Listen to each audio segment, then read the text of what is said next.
Hello, friends, and welcome to the Peace and Power Ukraine podcast, a place to discuss all aspects of policy related to Ukraine. Ukraine sits at the crossroads of modern history, where East meets West and freedom collides with totalitarianism. As always, we seek to dig deeper with public policy leaders from across the spectrum and bring more light than heat to the current issues of the day. And for today's podcast, I'm joined by Maryan Zablotsky. He's a Ukrainian political leader in their legislature. He serves as a People's Deputy of Ukraine of the Verkhovna Rada since August 29th of 2019. He was elected on the list of the Servant of the People Party. He's a passionate advocate for low tax policy and a key subcommittee chairman. Moreover, he's a regular speaker for American policy forums, keeping the United States policy leaders briefed on the latest developments in Ukraine. Welcome, Maryan. Thank you for having me, Gary. Okay, well, I wanted to hit headlines first of all. Early this week, the Russian president Putin was faced with his own Pearl Harbor surprise attack that gutted his strategic bombers that are used to attack Ukraine. In particular, they used these to launch long-range cruise missiles from deep inside Russia and then attack innocent Ukrainian cities, not military targets predominantly, by far, civilian targets. So what's your readout and understanding of this amazing surprise attack that the Ukrainian intelligence services launched? Well, clearly a brilliant attack, as say in the movie Business, universally acclaimed for its professional execution and for impact that it had.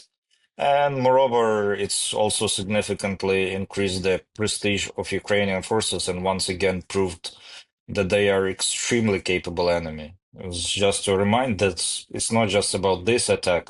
You remember the couple of times that we have blown up the Crimean Bridge, we have destroyed largely the Black Sea Fleet of Russia. Not the very first time we destroyed their enemy aircraft. For example, we were positioning anti-aircraft systems a few months ago on sea drones and unexpectedly taking out their fighter jets very close to their base in the Black Sea Fleet, hundreds and hundreds of kilometers away from their usual range. So yeah, big intellect used by special security forces of all levels. Yeah, it's just a tremendous surprise attack. It made some outside Western observers think of the Israeli planning to use pagers to attack Hamas and Hezbollah because of the amount of timing and preparation that had to be executed perfectly. As I understand it, this was in the works for almost a year and a half and involved trucks and personnel infiltrating Russia and deep inside Russia, all the way up to a base in the Arctic Circle, all the way out to the Siberian region and Irkutsk. It was just astounding to see this level of innovation and something that I think the entire West should take lessons from this great victory. Sure, they did manage to rent a commercial warehouse just north of Kazakhstan, very close to their border, which was basically in the middle of Russia. And for there, they dispersed the trucks. And the timing was so perfect that exactly on the morning, on the day of the attacks, within the span of 10 minutes, basically, all were launched. And at the moment of the attack, none of the Ukrainians were even present at the border. By the way, this was not much publicized, but actually Russians have lynched one of the drivers who was actually oblivious to what was happening. They basically strangled him for no reason. I'm pretty sure they will never talk about it, and people who did that actually crime against one of their own will Right. not be prosecuted. Unbelievable. Well, it is really, as you said, a pattern of surprise attacks. Yesterday, I believe we saw another surprise attack with an underwater explosion on the Crimean bridge. So another very successful attack. But all of these together are sending a unique signal militarily and diplomatically at this moment while there were negotiations happening in Istanbul. You had Russian negotiators making maximalist demands in every way, shape, or form, demanding of the Ukrainian that Russia would now be the official language of the nation of Ukraine, and the four regions that they're in would have be Russian and have to be identified as such. That we would have all of these pushes for Russia to control how large a Ukrainian military could be. All of these efforts speak to Russian maximalist demands. And then simultaneously, while that meeting was happening, then the news came out of this surprise attack. It seemed like fortuitous timing. Would you agree to send those negotiators a clear message of Ukraine's strength? Yeah, but I'm pretty sure that the execution of operation was in no shape timed to any of these negotiations. As I said, it was started 1.5 years ago, and the final execution was put in motion as soon as possible, as until the thing is accidentally not uncovered. I'm pretty sure that was just a coincidence, but definitely a huge humiliation for Russia, and most importantly for us, an increase in public support among Western countries, and then amongst politicians. And also immediately, again, it was very clear that Ukrainians were quite capable in terms of their abilities, drones, but I've been myself traveling, and now, as you say, we can, sell drones from Ukraine. There is an immediate appreciation. Yes, you have the product. Yes, we're ready either to buy or to cooperate with you in terms of security. Very good. Well, tell me, how is this attack affecting or helping the morale of the Ukrainian people, and also your fellow legislators? How is it playing out? Well, very significantly, although we do look at this quite somberly as well. It was a huge humiliation for Russia, for sure. It's gonna decrease their capability of firing rockets, but by just a little bit, to be honest. They are attacking Kyiv with more ballistic missiles, and they are typically not part of the bomber fleet. Uh, but in principle, I think the biggest effect was for the Western audience. I've been looking at videos from BBC, from CNN, and I think each and every one of them issued more than 5 videos detailing the attack. So there is a lot of admiration for that, and I think the biggest uptick for us, maybe not in Ukraine, but actually in Western countries, amongst which the population is like, yeah, we like the underdog, and we like when the underdog bites. Right. It's truly a David versus Goliath type of story. And I think you're right. Western democracies will continue to see that Ukraine is fighting. They're strong, they're innovative, they're successful, they're not getting rolled over on the battlefield, and they deserve our support. I think there's a renewed push here in the United States for sanctions. In the Congress, Speaker Mike Johnson came out for increased sanctions on the House side. And of course, there's 81 co-sponsors on the U.S. Senate side for increasing, devastating sanctions up to 500% on any that would do business with Russia on the oil and gas front, just to be very specific in that area.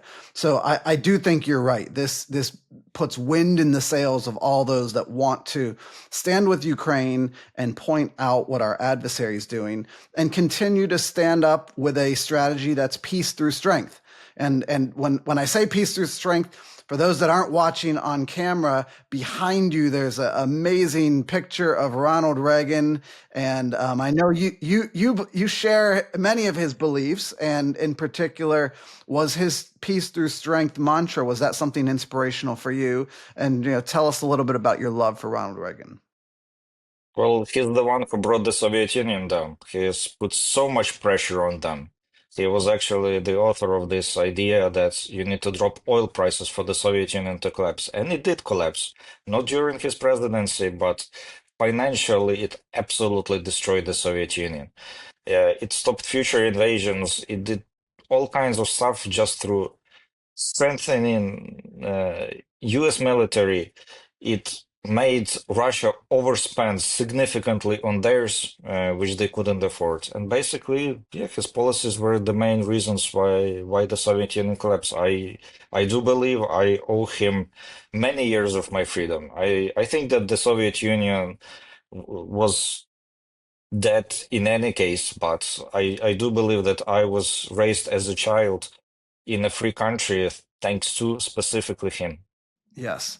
Now, remind me, the last time we met in Kyiv in December, we had a meal together and we discussed, a statue maybe of Reagan possibly in Kyiv. Is there continued discussion in the Rada about a Reagan statue, or has that already happened? Remind me and our viewers.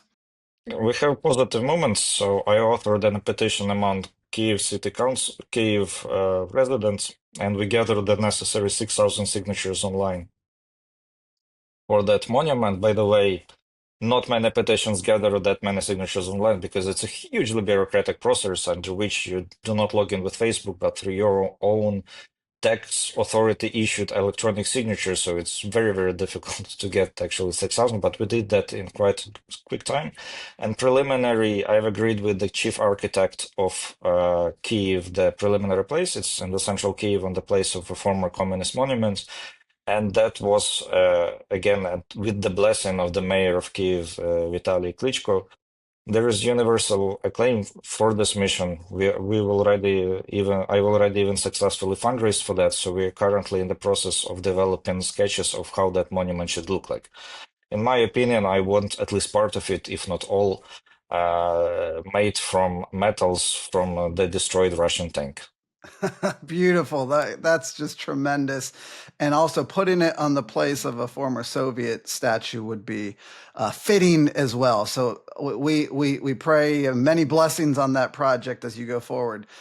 There's such a contrast, that was clear to many Americans during the Cold War, and maybe they're being woken up to the contrast with this current Russian regime again.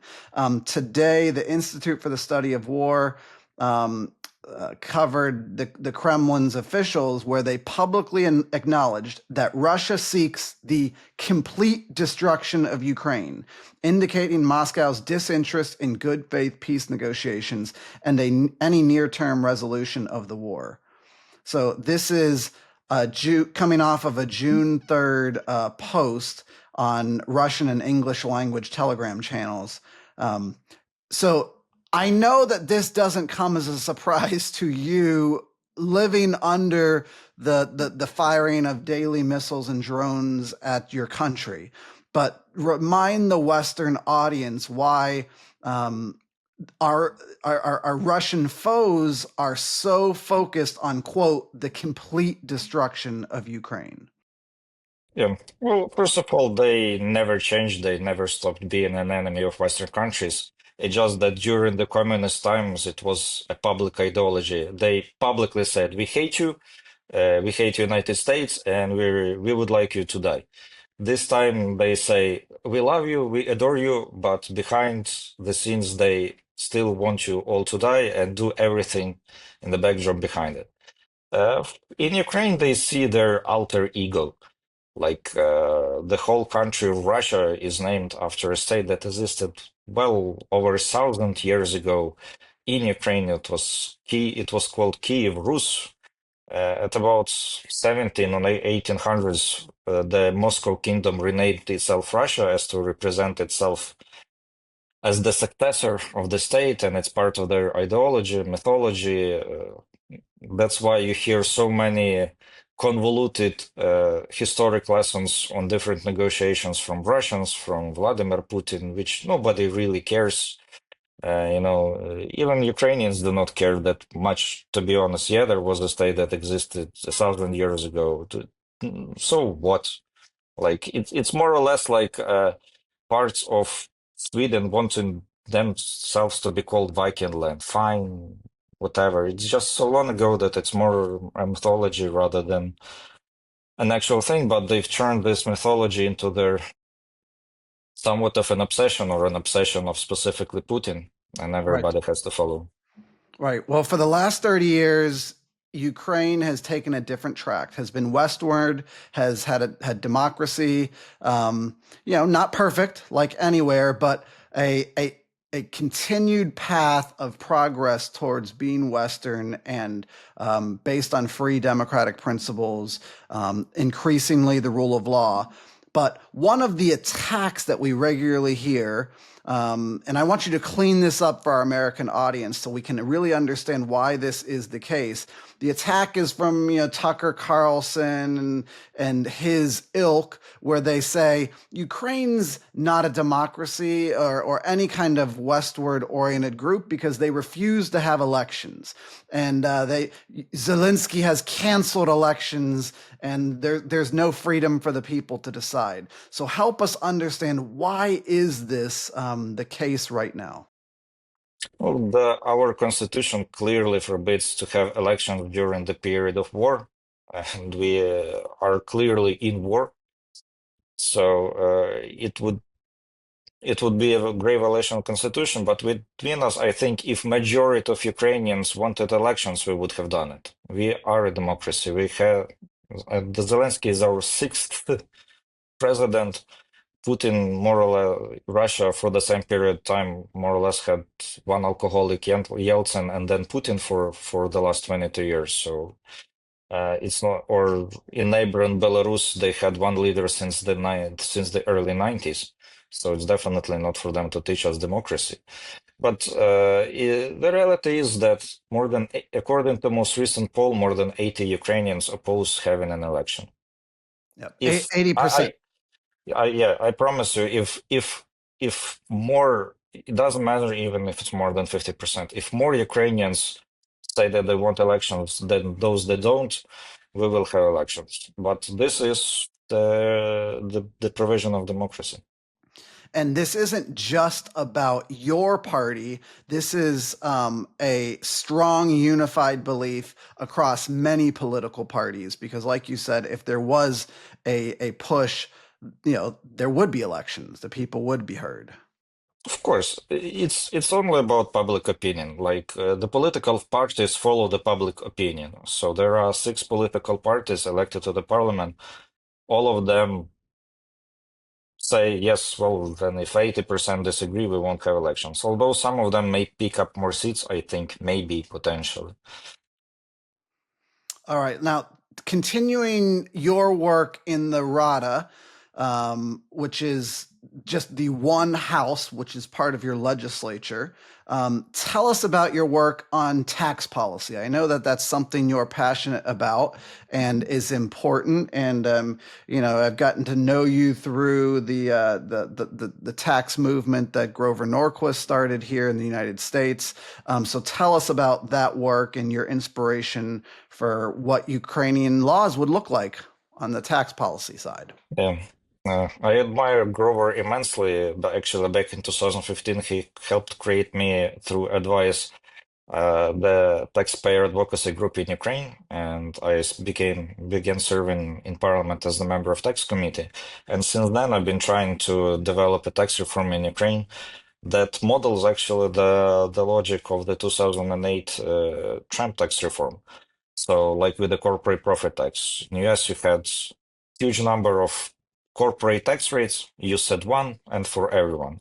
So that's what basically the tax reform that I am currently developing will be proposing. Flat rate, broad base, with fewer exemptions that are more common in European Union, which I definitely do not like. Not the European Union, but the tax system that they have. And yeah, actually, Grover is very supportive. I'm really grateful to him. I arranged a call for him with the chairman of our tax administration. He's providing advice. I'm very grateful to him for that. And I do hope that we will be enabled to enact that reform in the near future, especially as after the war, I do not want Ukraine to rely too much on Western aid and Western subsidies. That's not life and dignity.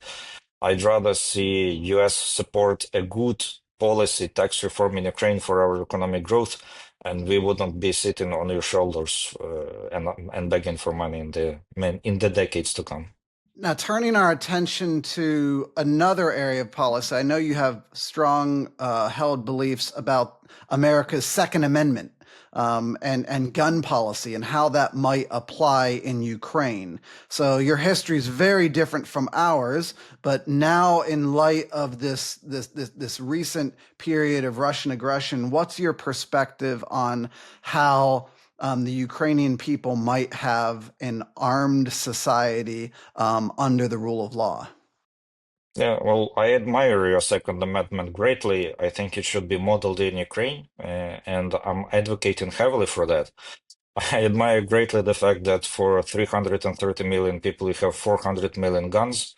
United States is basically uninvadable even without the armed forces that you have, and that's what I believe that Ukraine should have. The best security guarantee for me is a rifle in every home and for every civilian, and a lot of bullets for everyone.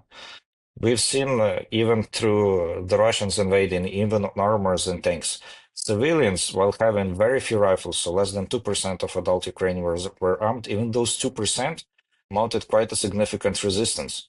You may say, well, what does rifle do against the tank? Well, you can't live in a tank forever. You have to go at least to the toilet, more or less. Like Mm-hmm. you cannot live in it. So a fully armed village, Russians were avoiding even while they were trying to make a run to Kyiv.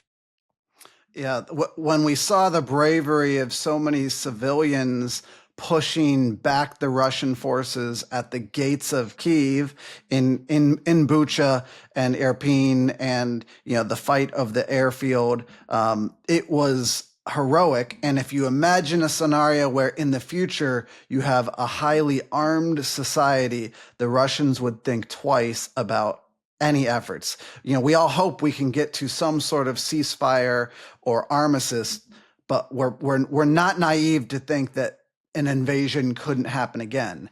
And whenever that period begins, you'd hope that steps could be taken to prepare the entire citizenry to defend themselves. A lot of people don't understand that Switzerland, even though they're neutral, they're one of the most heavily armed and military trained societies, and they're prepared for the worst, and they have done so much to make sure all of their citizens have strong Second Amendment and gun understanding. Is that maybe a model that you would hope for in the future? Exactly. Switzerland was not in any war for the last 1,000 years for a simple reason, because every single person there is armed. So it's just too expensive to fight them. So Yes. if you want peace, have firearms. That's the best security guarantee for Ukraine is for everybody to be armed. Yes. Yeah, what weapons are a great deterrent. They are not warmongering. To me, isolationism and these peaceniks, they are warmongering because they're inviting war through their policy of isolationism, which never fails to bring war. So that's something we've learned now through so much of history. Let's get back to your economic expertise. How do you and your friends in the Rada um, look at the economic stability of your foe in Russia? It seems to me that they've built this huge wartime economy, but ultimately, with falling oil prices, and lack of manpower, they're in a very precarious position. Would you agree, or what different analysis might you have as you look at the Russian economy? Yeah, they are on the brink, and their official numbers do not tell the whole story for sure, because they more or less nationalized the whole economy. Their economy does look something like a national socialism state of the Germans in 30s and 40s. So while technically uh, a market economy publicly, in reality everything is controlled by the state. Their whole banking sector is state-owned. So a lot of the deficits that they run are can be in the form of a loan from a bank that supposedly issued this loan to cover the other debt or shortcomings of this state company, etc. It's impossible to calculate what their actual budget deficit is, but it's way bigger than they actually show. And according to our best estimates, their economy cannot last for more than a year of this. I think that's a sage analysis, and I believe that we'll continue to see more cracks open up in that economy, especially if we're able to push forward with additional real sanctions. We need to squeeze every opportunity we can, whether it's American policy leaders or European policy leaders. There's still a great deal that can be done. All of us are encouraged right now at this moment after these very significant surprise attacks. But we have to be vigilant. The battlefield is a very difficult place, and this conversation, we wanted to be focused on legislative policy and some of these other areas. I know you're not a military expert, but are there any stories that you can share, maybe from friends that are in military service or from the front lines, that can encourage our listeners and viewers today? Well, there is one story that more concerns United States. Currently, we have very good information. We published the list of 1,300 Cuban mercenaries fighting for Russia. And that's just the list, the copies of passports, the ones, the names of, So Russia recruited at least 5,000 Cuban mercenaries, at least, and which are already placed there. And it recruited 20,000 more. So soon there will be the biggest fighting force. Guess so when those Cubans survive, guess how great of a recruitment tool there will be for the cartels in the region. We already seen that, for example, Haitian gangs are being trained by Chinese and using Chinese drones, for example. We have Russia will be creating all sorts of problems in the regions once it trains those Cuban fighters in battlefield. You already see that even with illegal migration, like a quarter has been coming from Cuba, Nicaragua, and Venezuela. And I'm pretty sure that was deliberately orchestrated by these Russian allies and Russia itself. You see that the biggest drug cartel is in Venezuela, where Russia has 3 military bases, and they've laid territorial claims on neighboring Guyana. So I'm pretty sure that your southern border will soon become much less secure after those 25,000 Cubans or whoever is left for them, battle-hardened, battle-trained, proficient drones return to the cartels. It's a huge security threat that needs to be thinking of now. Yeah, that's a amazing um, eye into a very difficult policy subject. But it's important for you to raise that for our American audience to understand. These experienced fighters, these Cubans, could be then at our doorstep, allied with the cartels. And They will be. it's another reminder that there really is a coalition of evil that's not just fighting against Ukraine, but is working together around the world, from Russia and China and Iran, but also North Korea and Cuba are part of this coalition of evil. So it's an important wake up call. As we close out, I'll just ask one final question. Is there something that I didn't get to ask you about that you really would be kicking yourself if you didn't share with our audience before we close out today? Yeah. Just a reminder, and to continue your topic for the axis of evil, United States is already under attack from them.